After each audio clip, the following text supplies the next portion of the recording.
Dans le sud de la France pour se reposer, Renaud panse ses plaies suite au décès de son ami Johnny Hallyday. Très touché par la disparition du rocker, le chanteur a du mal à faire face à ce terrible chagrin. La France a perdu une légende et moi un ami.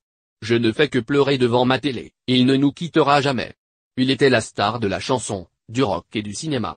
Si j'avais su que je l'aimais autant, je l'aurais aimé davantage, avait-il publié sur les réseaux sociaux en décembre dernier. Si Renaud tente de se remettre peu à peu de cette perte, il profite pleinement de son repos bien mérité. Alors que la tournée Phoenix Tour a été une véritable réussite malgré l'état de fatigue du chanteur, Renaud a assuré près de 140 dates pendant près d'un an. Son album Toujours debout a été un carton dans les bacs. Mais cette réussite n'a tenu qu'à un fil pendant toute cette année sur les routes.